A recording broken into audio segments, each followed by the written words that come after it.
باللہ من الشیطان الرجیم بسم اللہ الرحمن الرحیم شہر رمضان الذی انزل فیہ القرآن ھدی للناس وبینات من الہدی والفرقان۔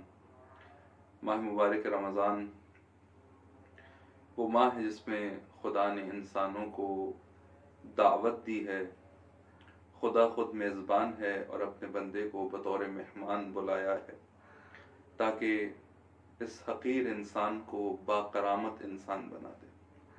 ماہ مبارک رمضان خود بہت باکرامت مہینہ ہے کہ اس ماہ میں انسان کے عادی اعمال، روزمرہ کے اعمال بھی بہت قدر و قیمت پیدا کر لیتے ہیں۔ گویا ماہ مبارک رمضان جس طرح سے میں نے عرض کیا تھا کہ بہار کا مہینہ ہے۔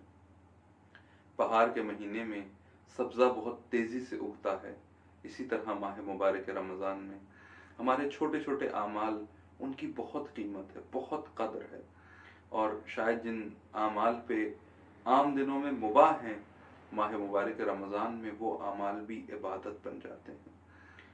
خداوند متعال کا فرمانا ہے کہ انسانوں کے لیے خدا ہر آن ہر لحظے اپنی مخلوق پر مہربان ہے، اور اتنا مہربان ہے، اس قدر مہربان ہے کہ ان کو پلک جھپکنے کے برابر بھی اپنے حال پر نہیں چھوڑتا۔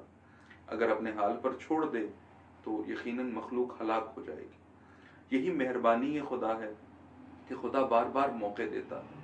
مثلا ایک انسان کی زندگی 50 سالہ زندگی تھی، ایک اکثر حصہ زندگی کا گزار چکا ہے، وہ اعمال جو اس نے 50 سال میں انجام دینے تھے اب نہیں دے پا رہا، کیسے دے گا؟ متوجہ تاخیر سے ہوا ہے۔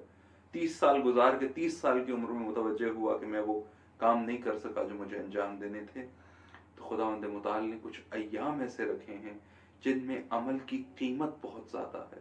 یہ لطف خدا ہے کہ خداوند متعال یہ احسان پروردگار ہے کہ وہ ہمارے لیے ان اعمال میں اتنی تاثیر پیدا کر دیتا ہے کہ چھوٹا سا عمل بہت بڑا عمل بن جاتا ہے۔ رسول اللہ فرماتے ہیں کہ ماہ مبارک رمضان یہ وہ مہینہ ہے کہ انفاسکم تسبیح و نومکم فیہ عبادہ، انفاسکم فیہ تسبیح و نومکم فیہ عبادہ، کہ جب تم اس ماہ میں سانس لیتے ہو، ماہ مبارک رمضان میں سانس لیتے ہو، سانس عام دنوں میں بھی لیتا ہے انسان، ماہ مبارک میں سانس لینا کس طرح سے عبادت اور بڑی شے بن جاتی ہے۔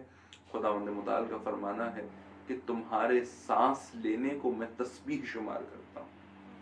تمہارا سانس لینا ماہ رمضان میں تسبیح بن جاتا ہے۔ تسبیح یعنی ذکر خدا، اس کی پاکیزگی کا ذکر، سبحان اللہ، اس کی بڑائی، اس کی کبریائی کا ذکر، یعنی تمہارا سانس لینا تسبیح ہے۔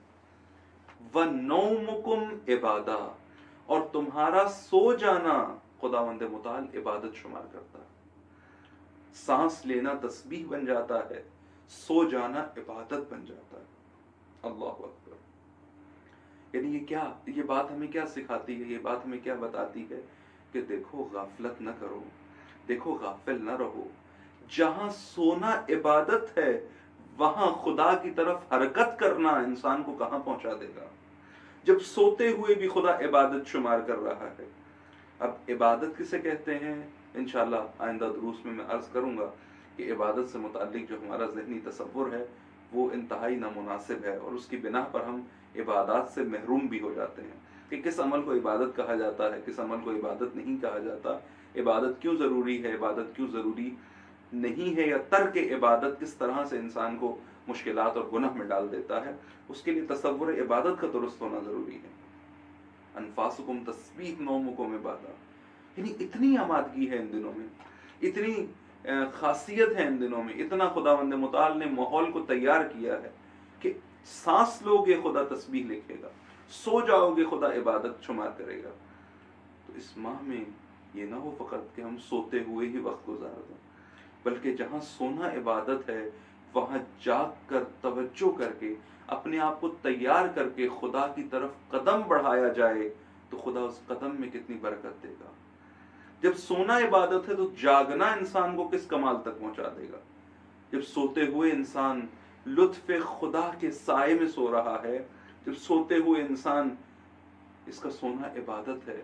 یہ جاگتے ہوئے جب کوئی عمل کرے گا تو خدا اس عمل میں کتنی برکت دے گا, خدا اس عمل کے ذریعے اس انسان کو کہاں پہنچا دے گا.